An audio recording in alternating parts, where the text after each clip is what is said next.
Good morning, students. Today we'll start with the new chapter, chapter 6, Joint Stock Company. Okay. Now, this joint stock company was formed to overcome the limitations of sole trader and partnership concern. Now, sole trader and partnership concern, what were the limitations? Now, they had a very limited managerial ability, managerial skills, okay, and they were not able to raise the capital beyond a certain limit. Say, for example, in partnership, if there are maximum 20 members, only to a certain extent you can raise the capital. But if we have to carry on the business in a large scale industries using the modern technology, number of staffs, too much of capital to be invested, in that case, what has to be done? We have to form a joint stock company, and that is how this joint stock company came into existence. Okay, now we'll see the introduction part. A joint stock company is a distinct type of business organization evolved to overcome the limitations of sole trader and partnership concern. Okay.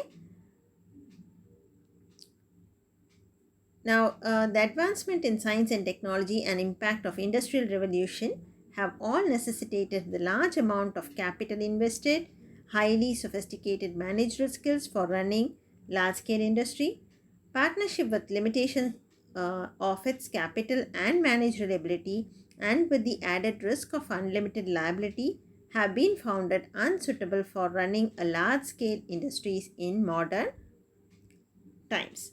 So therefore, the joint stock company form of organization came into existence. Okay. Now this joint stock company, it is governed by a separate act. Okay. That is Companies Act 2013. Companies Act 2013. Earlier, it was Companies Act 1956. The latest act is 2013. Now, there is no much difference, only few changes. All the provisions are as per 1956, but there are few changes in the Act 2013. Now, this Companies Act 2013, it has so many laws and provisions which is divided into 29 chapters. Okay, and they have totally 470 sections in it. All this they may ask for 1 mark question. And it came into force in the year 2013 on 12th September. Okay. Now we'll see the definition of company. A company is an artificial person created by law having a separate entity with a perpetual succession and a common seal. Okay. Section 2 of Companies Act 2013. This is very important definitions for 2 marks. Compulsory question they may ask. Okay. Once again I'll read. A company is an artificial person created by law having a separate entity with a perpetual succession and common seal. I'll explain you this definition after we see the characteristics of a company. Okay. Now you will not understand. Now we'll see the characteristics of company. Now a company is a entity. Entity means one which has an independent existence. It is separate from all other things. Okay. Now likewise a company also it has an independent existence. It is separate from its members. Okay. It is separate from its members. It has an individual identity. Okay. Say for example, uh, um, we, a sole trader. A sole trader, if suppose A is a sole trader, he is running a bakery shop. Okay. A can tell, this is my shop. I am the owner of this shop. Similarly, for partnership, if there are three partners, A, B, C, they are running a firm, Sunrise firm. Okay. Now, these three partners can tell, I am the partner of, we are the partners of this firm. Okay. Whereas, there are so many shareholders in a company, so many shareholders of a company, Tata. Okay. No one can tell, I am the owner of this company. Okay, when it is a company, no one can say that there will be so many shareholders, so many directors, so many people working in the company, but no one can tell that I am the real owner, I own the properties of this company. No. Okay, so that is why we say a company is a distinct entity. It is a separate entity which has independent existence. Okay, now first characteristics is separate legal entity. I told you separate legal entity means it has a separate identity. It is distinct from other members. Okay, now under incorporation, a company becomes separate. Incorporation means registration. Okay, once it is registered, it becomes a separate legal entity as compared to its members. It is separate from its members. A company is distinct and different from its members. It has a seal. A company will have a seal. It has a name. It has the assets in its own name. It will have a bank account in its own name, and it can file a suit against someone. A company can file a suit against someone. Other persons also can file a suit against in the name of the company. So it is just treated like a person, but a company is known as an artificial person. Okay, that is why we call it as an artificial person. You can open a bank account in the name of a company. Any person can file a suit against a company can file a suit against any person, a company can borrow money, a company can employ people, so it can do everything. And that is why we call it as an artificial person created by law. Okay, now, so in short, it is considered as an artificial person created by law. Okay, next is limited liability. Now, a company, suppose if a company wants to raise the capital, okay, if they want to raise a capital, say for example, a small example I'll give. If the company wants to raise 1 lakh capital, 1 lakh capital, okay, this 1 lakh capital, they will divide by number of shares. Say for example, they will they will raise this 1 lakh capital by issuing the shares to the public. Shares means the person who buys the shares of the company, they become the owner of the company. They get an interest in the company. Okay, they acquire the interest in the company. So how will they raise this 1 lakh? They will issue the shares to the public. Say for example, they will issue 10,000 shares, and each share, the face value of each share will be 10 rupees. Okay, so 10,000 into 10, 1 lakh rupees the company can raise. Now this 10 rupees, say for example, A is one of the shareholder. A wants to buy 500 shares in that company. So how much he has to pay? 500 into 10. So totally he has to pay how much? 5,000 rupees. Okay. Now this 10 rupees per share, he will not pay at a time. Okay. At once he will not pay. What they'll do is, the company will collect as a breakup. Say for example, application 2. Okay. Allotment 2. First call 3. Second call 3. Okay. 10 rupees over. Okay. Now, at the time of application, when the company wants to raise the share capital, they will issue the application to the public. At that time, when A wants to buy 500 shares in the company, he will first buy the application and pay the application money. That is 500 into 2 he will pay first. That means how much? 1,000 rupees he is paying. Next, after some days, the company will process all the application, and then the company will inform A to pay the allotment money if the shares are allotted to him. Okay. So if the company calls him and tells to pay the allotment money, then how many shares are allotted to him. Say for example 500 shares is fully allotted to him, 500 into 2 he has to pay. If the company has allotted only 300 shares, 300 into 2 he has to pay. Okay. So suppose if the company is allotting all the 500 shares, 500 into 2 he will pay, that is 1000 again he is paying. So totally he has paid 2000 rupees. Okay. And first call, again the company will call whenever it feels like to raise some money. It will call and ask the uh, shareholders, uh, members to pay the first call money 3. So 500 into 3000, 500 he has to pay. Okay. So how much totally he has paid till now, till the first call? 3, 4, 5, 6, 7. 7 into 500. 7 into 500, 3500 he has paid. Okay. How much he has paid? 3500.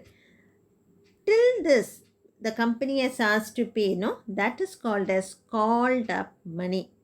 And the remaining amount which is not called up by the company, we call it as uncalled money.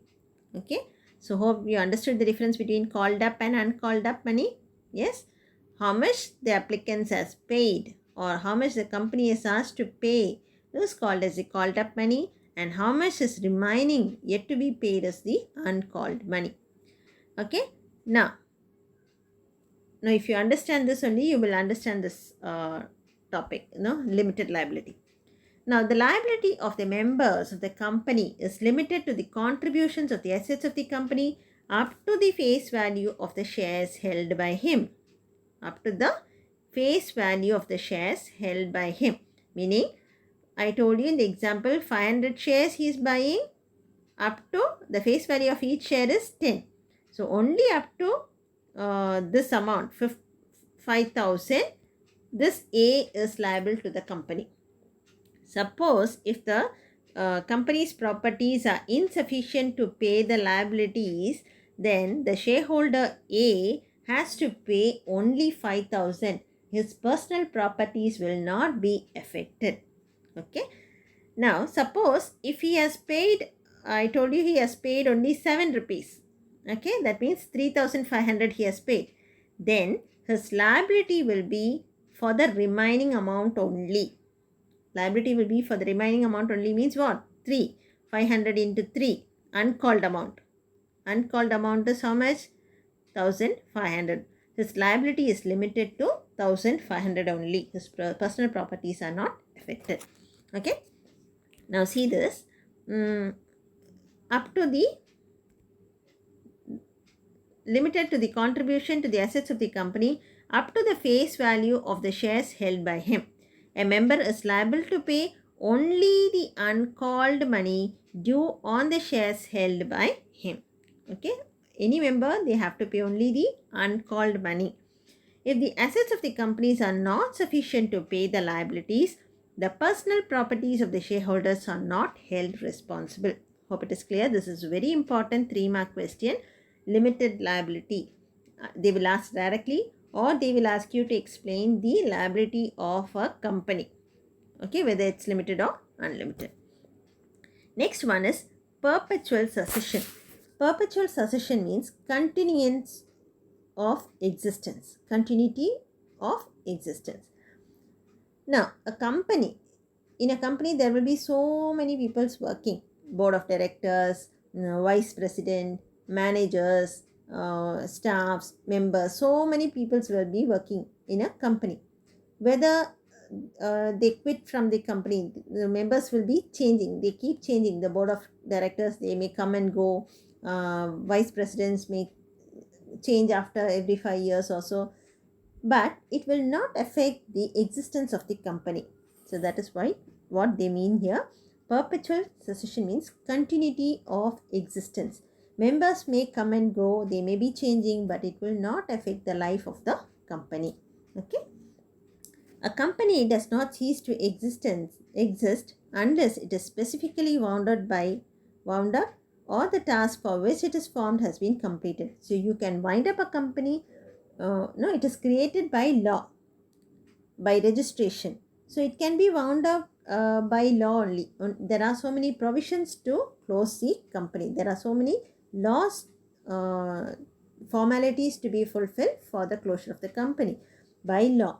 Okay, and a company can be wound out after the completion of no of a specified task. Okay, if it is if it is formed for the purpose of fulfilling some task, in that case it can be closed after the completion of the task. Okay, now members of the companies may keep on changing from time to time, but that does not affect the life of the company. A company is created by law and it can be wind up only through the legal process. Okay, and the next, separate property. Now, a company, no, it has a separate property. Like for partnership, all the partners have the share in the assets of the firm. The liabilities also, they have the share in the liabilities and assets of the firm. Whereas in a company, the company's assets are separate. No members can claim a share in the assets of the company. The company will have the separate assets. The assets of the companies are separate. The properties are separate. So a company is a distinct legal entity. Their members cannot claim to be the owner of the company's property during the existence of the company. Next, transferability of shares. Now, in the previous example, I told you A is buying 500 shares in the company. If A wants, if A wishes, he can transfer the shares to any other third party, okay, fully, or he may transfer 200 or 300 shares. He can transfer the shares, and what happens, A is no more the share of those amount of shares. Say for example 200 shares he sells to C, then he is not the owner of that 200 shares. C will become the owner of that 200 shares. Okay, so that is known as transferability of shares. Now shares in a company are freely transferable. When a member transfers his shares to another person, the transferee steps into the shoes of the transferor and acquires all the rights of the transferor in respect to those shares. There are restrictions in transferability of shares in case of a private company. So there are some restrictions in case of private company shares alone. Okay. Next one. Next is common seal. Now, if an individual person wants to enter into a contract, okay, they have to sign the contract, isn't it? So signature is the evidence. Okay. Likewise, if you want to open a bank account, you have to put your signature. So whereas a company being an artificial person created by law, it is separate legal entity. It has no, it has to enter into contract. It has to file a suit against third party. It has to open a bank account in its name. In that case, some authentication should be there, and that is why the company has a common seal. Okay. Now, common seal, no, in the seal, you see in the picture, the name of the company will be embossed in it. Okay. Now, see here, a company is an artificial person and does not have physical presence. Thus, it acts through its board of directors for carrying out its activities. The board members, the board of directors only will take the final decision, and they will affix the company's seal. For any decisions taken, they will affix the company's seal. Such contract must be under the seal of the company, and the common seal is the official signature of the company. One more question. Okay? One more question. The name of the company must be engraved on the common seal. Any document not bearing the seal of the company must not be accepted as authentic and may not have any legal force. Authentic means it cannot be accepted as a proof or an evidence. Next, capacity to sue and being sued. A company can file a case against a third person, or any other person can file a case against this company. Okay. Next, separate management. Now, a company is issuing shares, okay, and the public is buying the shares of the company. So many public is buying the shares of the company. These public are called, who buy the shares in the company are called as a shareholders. Shareholders means the owners or the equities of the company. They are the owners of the company. But when the company issues so many shares and all over the world, any corner they can buy the company shares. There may be some restrictions, but anywhere the public will come forward to buy the shares of the company. They become the shareholders of the company. But all the shareholders cannot manage the business. Okay. So what they do is, all the shareholders together, they will elect few of the members among themselves as the board of directors. Okay, as the board of directors to manage and administer the company. To manage and administer the company, and that is why the board of directors, they take all the major decisions and they manage the business and administer the business.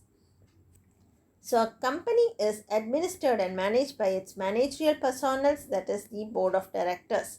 The shareholders are simply the holders of the shares in the company and need not necessarily the managers of the company. So shareholders, no, they are not the managers of the company. They are the owners, but they are not the managers of the company. Now, one share, one vote. So this is very important point. So the voting powers of the shareholders, no, how much ever share if a person is having, that much voting power he has. If a person is having 500 shares, 500 voting power he has. Okay.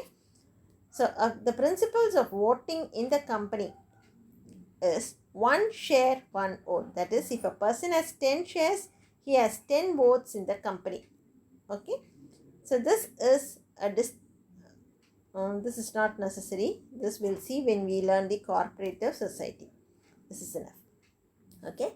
Now, I told you what are the characteristics we saw now. Separate legal entity, limited liability, perpetual succession, separate property, transferability of shares, common seal, capacity to sue and being sued, separate management, one share, one note. Now in this, these points are very important. Separate legal entity, limited liability, perpetual succession, 3,